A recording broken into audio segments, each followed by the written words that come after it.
en lo personal yo digo calan profundo, son esos temas que nos hacen pensar. En el mes de noviembre, en el punto psicológico, este tema se abordó cuando veíamos la diferencia entre lo público, lo privado, lo íntimo, y sobre todo por esta cuestión de que se blanqueaba el romance de Wanda con Elegante. Entonces decíamos, bueno, ¿cuáles son los temas de la órbita de lo íntimo que pasan a estar en lo público y demás? Y bueno, en enero Icardi blanquea su romance con la China, y como a algunos les gusta llamar el WandaGate, o otros le dicen la novela turca. Uno decía, bueno, ¿hasta cuándo este tema iba a ser noticia? Y pensábamos que de un momento a otro se iba a diluir, como pasa con tantos temas, ¿no? Sabemos que una noticia tiene una duración en el tiempo y luego se diluye. En algún momento dijimos, esto se va a caer. Lejos de eso, pareciera, ¿no?, que todas las semanas hay novela turca. Uno, cuando analiza las conductas y vemos que se repiten patrones, decimos, bueno, a ver, si pasó en la separación de Wanda con Maxi López, ¿por qué no iba a pasar ahora? Porque lo que se pone en juego es prácticamente lo mismo. Y ella tiene la particularidad que siempre genera contenido. Después vemos si el contenido es de calidad, pero tiene estabilidad para generar contenido, para hacer noticia y para que también otro lo consuma. Pero en lo que me quiero detener hoy ya no es en la cuestión del romance, si está con Elegante o no. El fin de semana estuvo cantando en Paraguay, que algunos dicen que aparentemente no están, otros dicen que sí, bueno, en fin.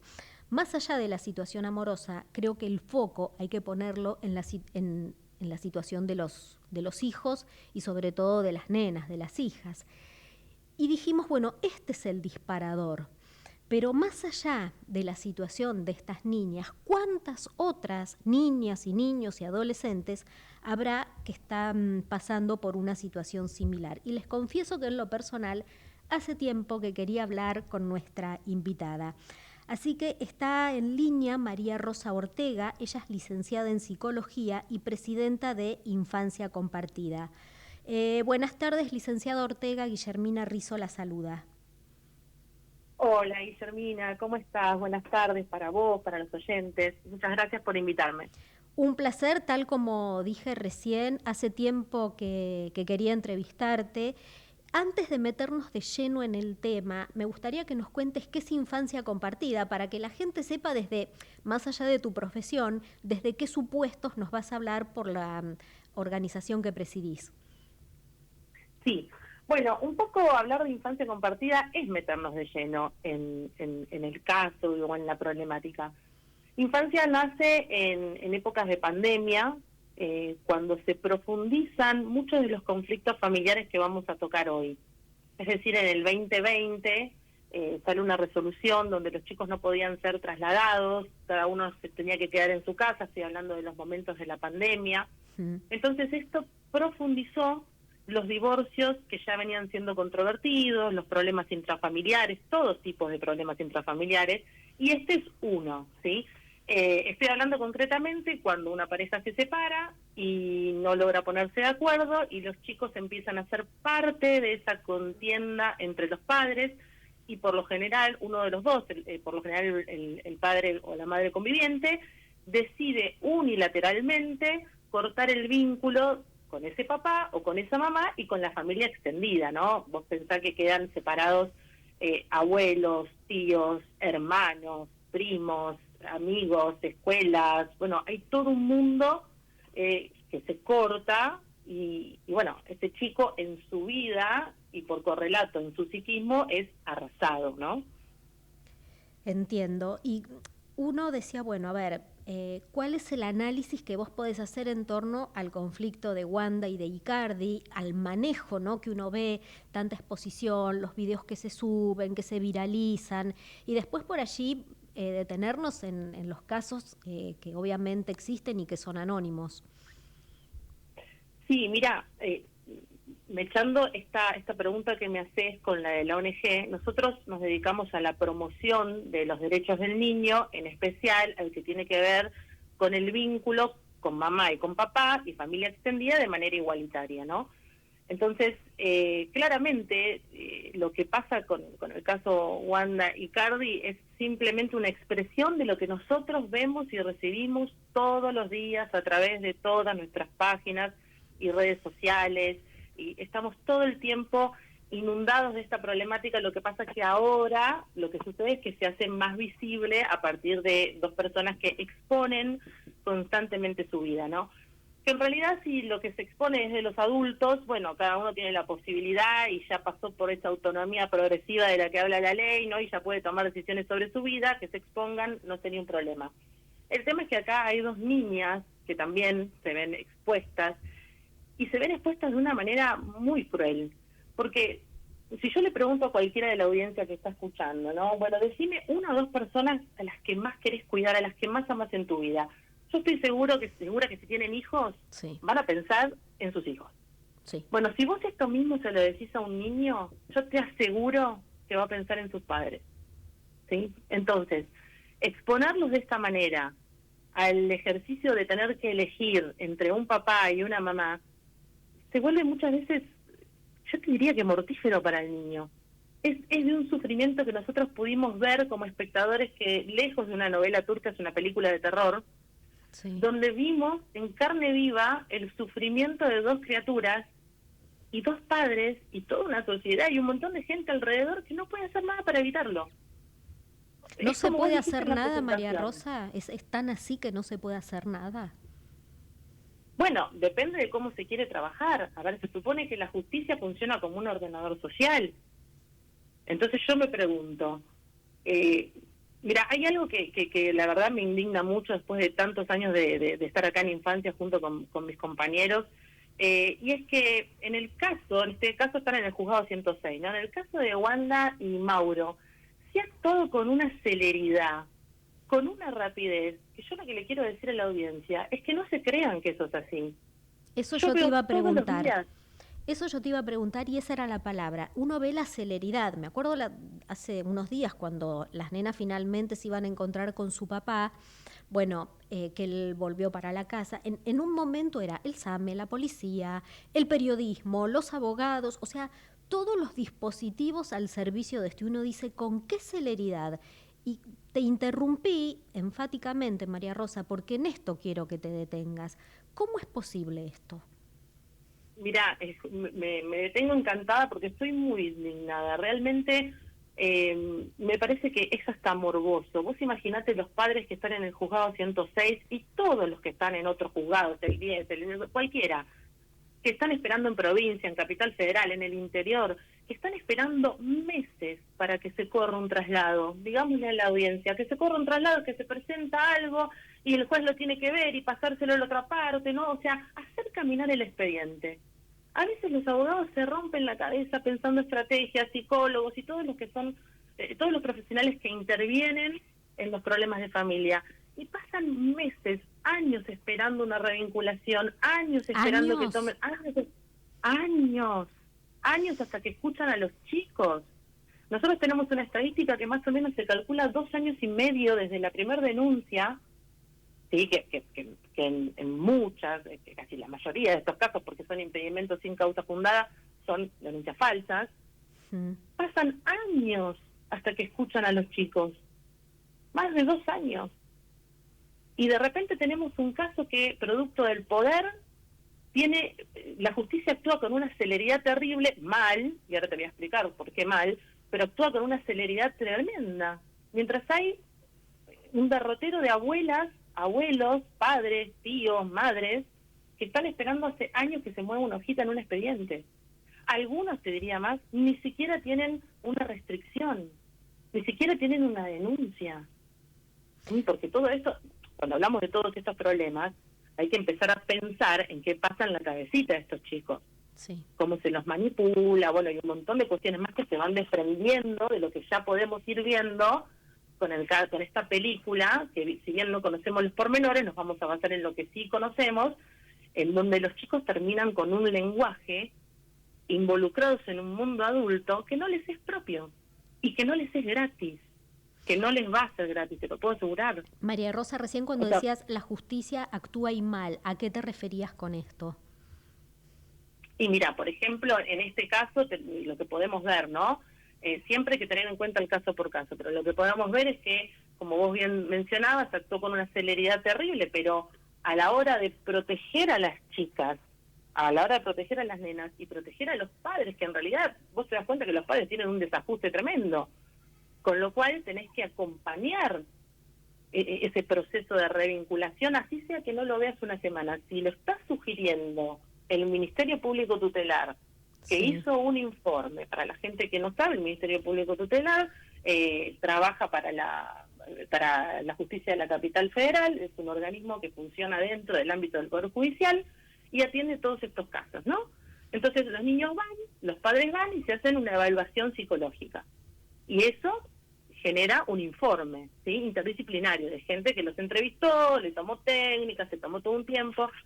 En esos informes que pudimos conocer, había una recomendación hacia el magistrado, hacia el juez, de cómo debían pasar las cosas.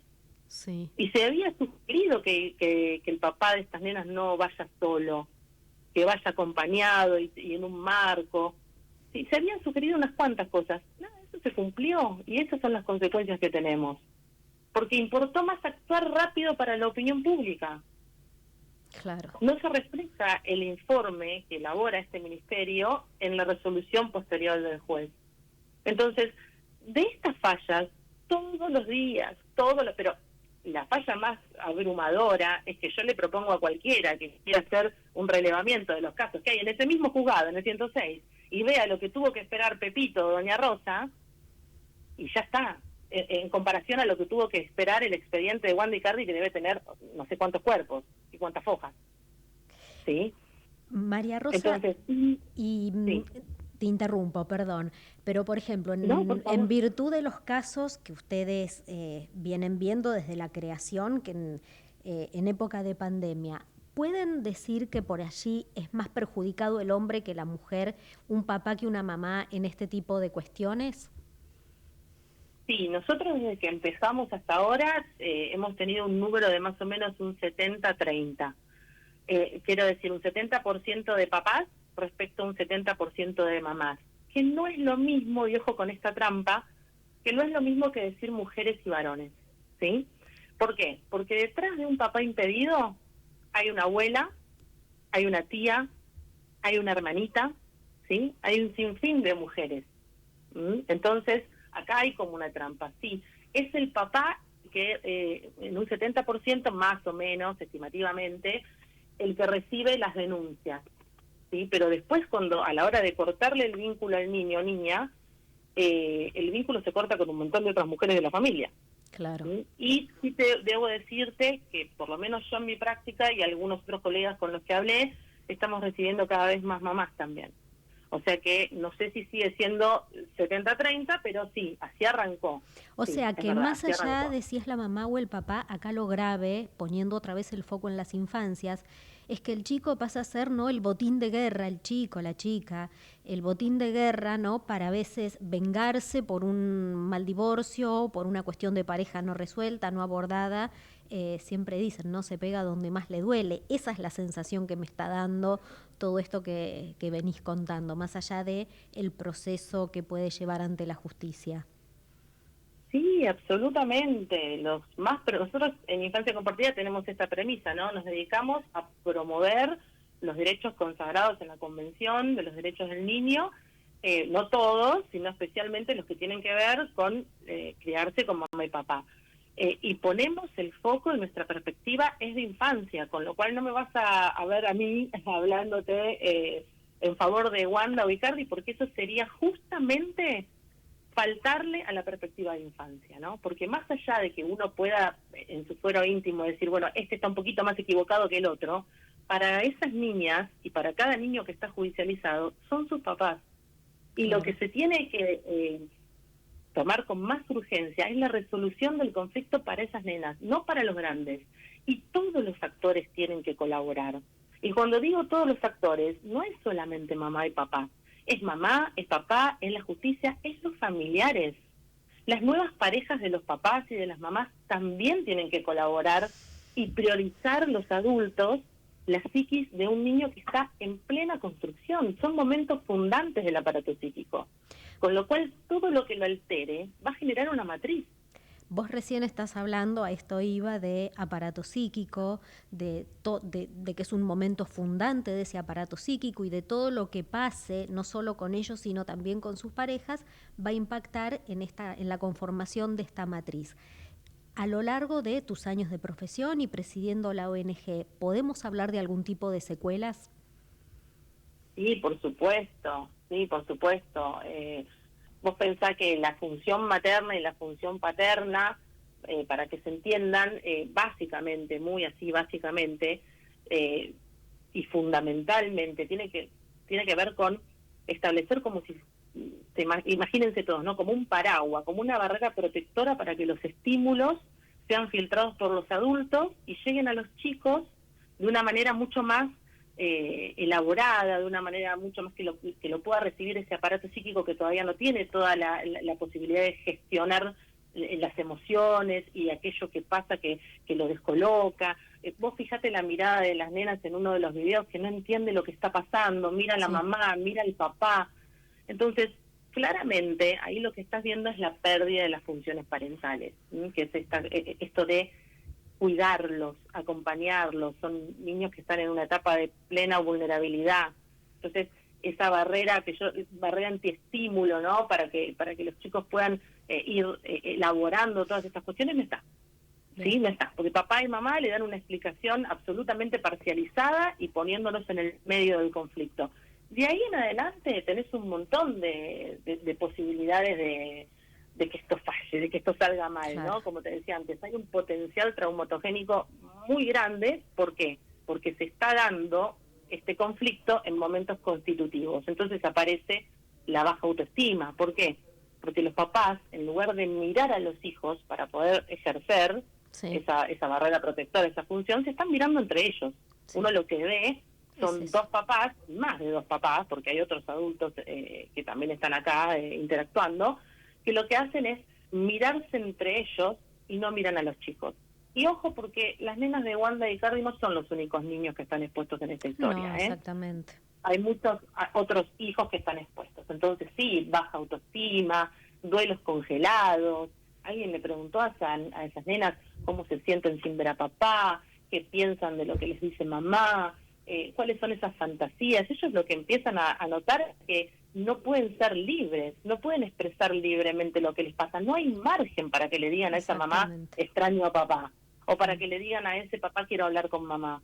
Se empiezan a dar cuenta de a poco que si dicen eso, están siendo parciales ellas. Claro. Están tirando para un lado. Entonces empieza el niño a perder su libertad emocional de expresarse, ¿sí? Y empieza a hacer un esfuerzo, que podríamos leerlo como una sobreadaptación, para saber qué tiene que decir y qué tiene que hacer para agradar a mamá cuando está con mamá y para agradar a papá cuando está con papá. La pregunta es, ¿dónde queda ese niño? ¿Dónde queda ese ser de verdad? Ese que no tiene que ser funcional a papá o a mamá. Claro. Bueno, solamente creo que en momentos así de tanto lío, tal vez con la intervención de algún terapeuta, tal vez se pueda rescatar eso, ¿no? Pero bueno, a partir de ahí viene la baja autoestima, los duelos congelados, el potencial traumático, las elecciones de pareja en el futuro, las elecciones de amistad, las creencias de padres totalizados, ¿no? Uno todo bueno y el otro todo malo. Bueno, podría estar así como un buen rato, digamos. Bien, bueno, María Rosa, gracias, ha sido un placer. La entrevista después obviamente la vamos a compartir en redes sociales porque es un material muy valioso y bueno, gracias por este tiempo y por tu aporte. Sí, gracias a ustedes por convocarnos y bueno, desde infancia, por último te digo que queremos dejar el mensaje de que dejemos de buscar culpables o inocentes, buenos o malos y que tratemos todos de pensar en que esos chicos puedan tener una vida normal, digamos, ¿no? Que puedan encontrar paz, que puedan ir al colegio, que no estén expuestos constantemente. Bueno, creo que tenemos que ir hacia eso y sobre todo que la sociedad tome conciencia que esto pasa muchísimo más de lo que cada uno de ustedes se imagina. Gracias, María Rosa. Hasta pronto. No, gracias a ustedes. Chao, chao.